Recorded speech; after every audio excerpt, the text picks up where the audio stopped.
Right, welcome back to another video. I'm in Qinghai. It's very cold here, but I'm at Gar Valley, and this is the site of this ancient Buddhist temple behind me. It looks absolutely spectacular in all its gold roofs and decoration. And we're at about 4,000 meters above sea level, so it's really challenging. You know, I just walk up a few stairs and you're really out of breath. But the views are absolutely spectacular. Just look at this over here. It's absolutely amazing. The Ga Grand Canyon is located in Nangqian County, Yushu, Tibetan Autonomous Prefecture. The canyon boasts stunning scenery featuring plateau pastures, primitive forests and plateau lakes. Within the canyon there stands the Ga Monastery, a Tibetan Buddhist temple nestled on a cliff at an altitude of about 3,700 meters, with a history of almost 1,000 years. Believe how all this is built up here. How did they get all the stuff up here? It's quite amazing really, because it's like on the side of a mountain. It just blows my mind how they do it. So we're at Yushu in Nangqian County, and behind me you can see this is a salt farm, and these polythene kind of ponds, what they do, they pump this salt water from deep underground and they put it in these salt ponds, and then they let it rest in these salt ponds, and the sun shines on it and evaporates the water. And every day as the water evaporates, they add more water till they get to the point where after all the water's evaporated, they're left with the salt. And then they collect that salt, and that salt is called red salt.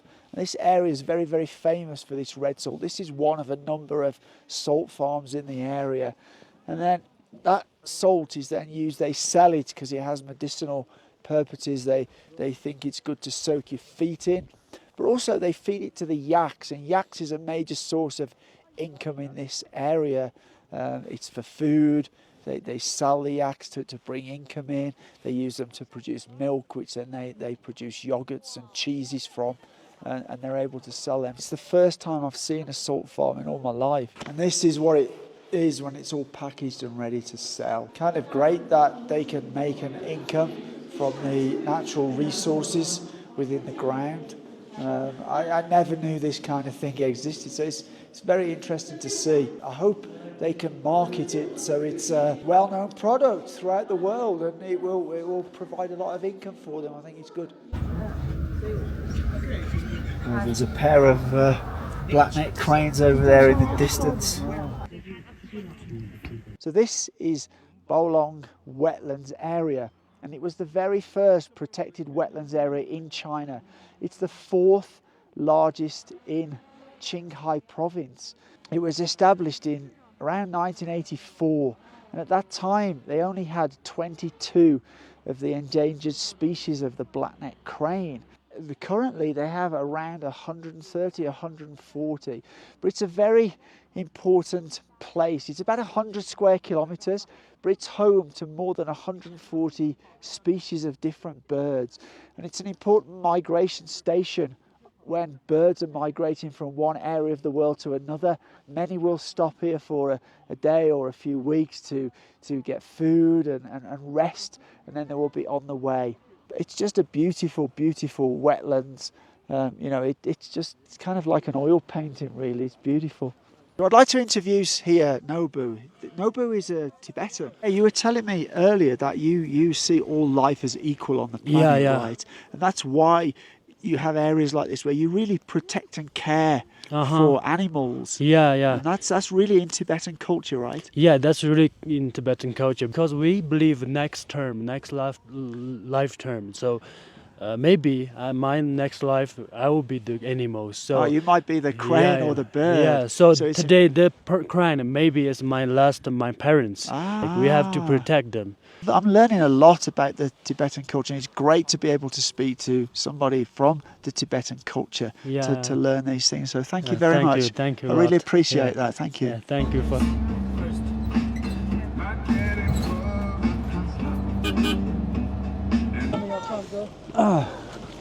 We've arrived at a nomad village right in the middle of the mountains after about 1.5 hours drive.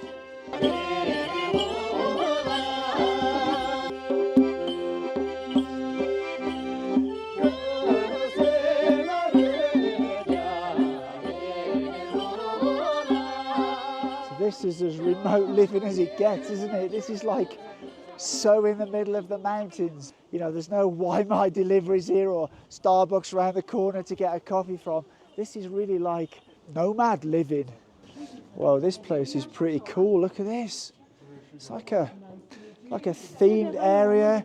There's like a coffee shop place here. Wow. Look at this. Man. There's people doing some sort of crafting over here. Whoa. Wow, that's very cool. This is very different. Wow.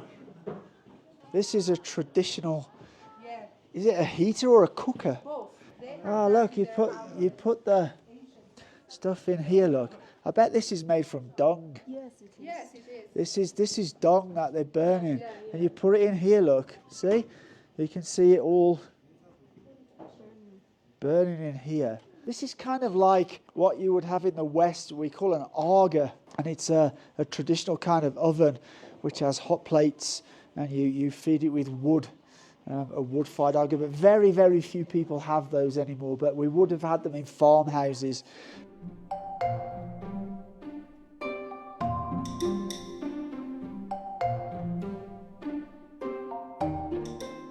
So lamb is one of my favourite foods. And this lamb is really good. It's got a mix of, it's a tiny bit spicy, but not much. That's really delicious. It's very tender. That is very, very good. And then we got this one coming around here. Now this reminds me of Xinjiang. So let me get one of these.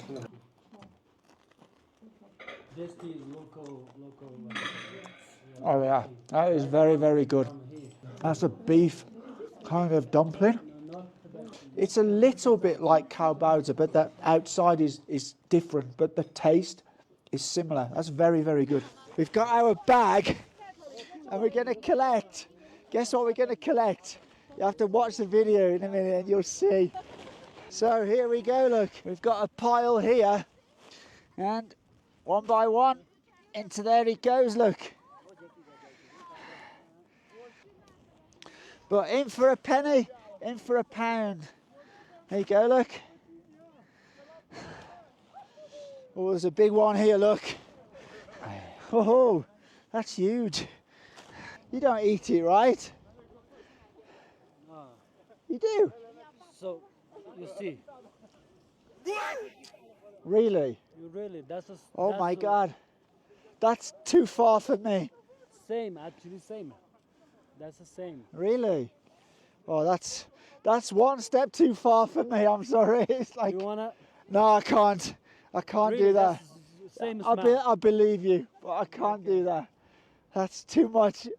That's a challenge, bro. Yeah, that's Yeah, one try step. it, try it. I can't. You No, live is it the here, first time you've picked up dung with your bare hands?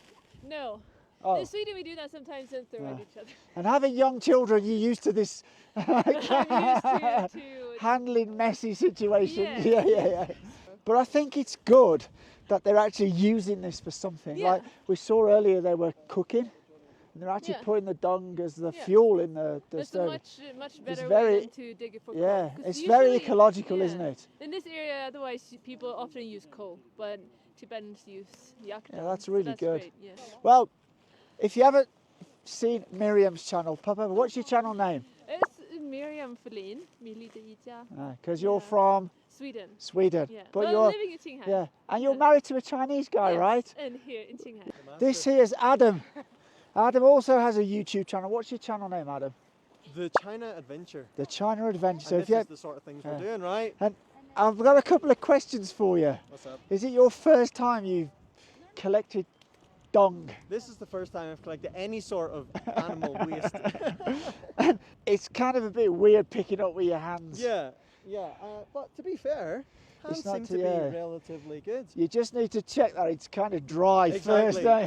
Give it a little tap. Yeah. Make sure it's dry. Otherwise, it's not so good. So yeah, Alright. go and check out Adam's channel if you don't know him.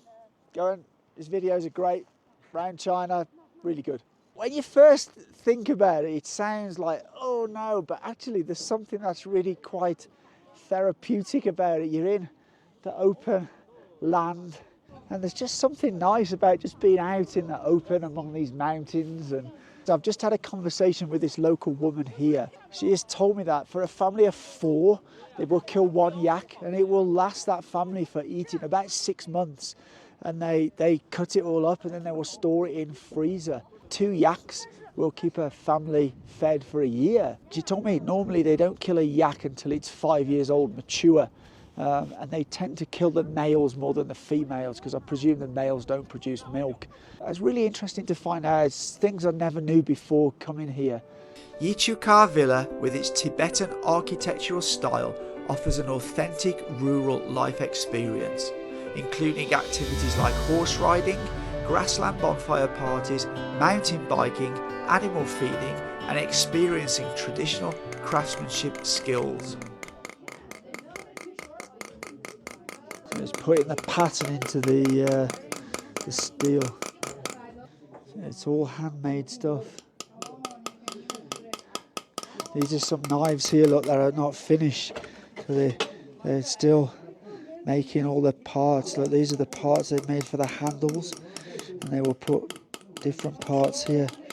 Everything's totally handmade. So it takes approximately 20 days of work to produce one knife, because every part of it's handmade. And when it's finished, if you want to buy one, it costs more than 10,000 RMB. But I think actually that's not that much really, because you think of the amount of work. Let's say he works, I don't know, 10 hours a day.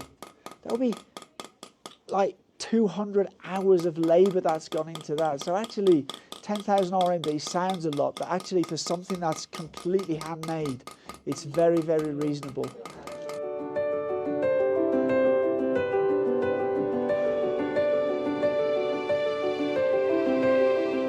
Well, this is such a lovely place. It's hard to believe they built something so beautiful in such a remote area, and it's turned into like a coffee stroke tea shop, and it's a very relaxing area.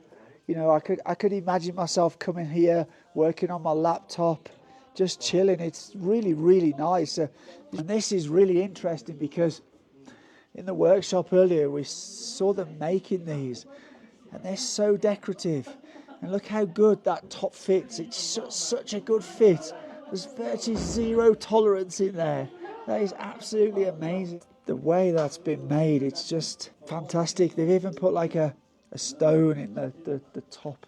So we're at a height of over 4,700 metres above sea level. And this is the highest I've ever been above sea level. And just walking makes you breathless. It's amazing. You see all the snow on the mountains. I bet this snow is here for most of the year round, because I bet it's so cold up here. Even there's a clear sky, the sun's very bright, but it's still quite cold here. It's quite amazing. I took the drone up, and I've got some fantastic views. You feel like you're on top of the world. Amazing, really. It really is. So, and to think people live at altitudes very similar to this, it just blows my mind. So I was really inquisitive about how they make their income in these remote areas. And apart from being pretty self-sufficient, they live off the land, they live off their animals. There's 2 main things that bring them their income. One is yak, but something I had no idea about. In certain times of year, there's something that grows, and it only grows above 3,000 metres in some very specific areas where the climate is just right. And it's called caterpillar fungus. It's that important to their economy and income here that schools have a holiday at that time, so everybody in the village can go out and collect this caterpillar fungus. And apparently it's tiny, but each piece can fetch as much as 50 RMB, 50 yuan each. So this here is known locally as white stupa, and as you can see, it has these prayer wheels around it. These prayer wheels you see everywhere in Tibetan areas of China, and it's about around 800 years old. But these prayer wheels, it's very important that when you do these, you walk across them, and you will hear the people, they will be murmuring a prayer. And it's very important that you only go clockwise around here, and they will go around every one. And this is also very important. You can't like stop halfway. Once you start, you need to go around them all. And you see underneath them, there's piles of stones. I think this must have some meaning as well. But this is something that's very embedded in Tibetan culture. It's very, very important. So this river behind me is the very early stages of the Yangtze River, and it's kind of really just like a little stream, but this gets into one of the largest and most important rivers in China, the Yangtze River, the river that everybody knows. So it's amazing to be at this point where it just, you know, it's starting, you have the water coming down from the mountains, and it builds and builds, it gets wider and wider into the massive Yangtze we know flowing through some of China's big cities. So something else that's caught my observation being in these remote areas is I've been noticing the pylons, electricity pylons go across the mountains, and then smaller pylons. And I can't help but think the amount of money the Chinese government have invested to bring mains electricity power to very, very small communities. You know, some of these communities only have a few hundred people. It's a huge amount of investment just to bring electricity to a small amount of people. And that really tells me that the Chinese government care more about the people having those services than the actual cost it incurs to provide that. And not only that, but they also have like 5G. There's no way in England a company would run 5G to a village with 200 people, because they know they wouldn't make the money back. But here, the government, along with the telecommunications companies, make sure that even the most remote locations have good telecommunications and mains electricity. I think that, hands down, you've got to say that is a really good policy. So all around me and all behind me are something called mani stones, M-A-N-I. And Tibetan people will buy these, and they have inscriptions on them. And then they will stack them into large piles, make kind of like mountains of mani stones. And this area is said to have the most in the whole world of these mani stones. It's estimated that there's 25 billion of them here. That's just incredible. So we're now at a place where they actually carve these mani stones, and I'm actually going to have a go at carving them. You can see they have their traditional hammers and chisels here. They sketch the design onto the stone, and then they will use these to carve.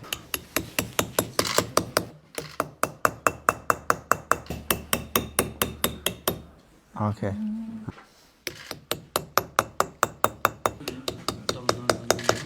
I think you obviously have to practice a little bit more. I'm a bit nervous in case I do it wrong and wreck a design. But I think with a bit of practice I could do that. So my time in Yushu Qinghai is coming to an end. And what I've been really surprised with is the Tibetan culture here. You don't have to travel to Tibet to experience Tibetan culture. You can do it here in Yushu Qinghai. I've had an amazing time. It's a big area, so there's a lot of travelling, but there's some fantastic scenery, there's some great culture, so it's really worth checking out. Anyway, for now, from Yushu in Qinghai, as always, take care.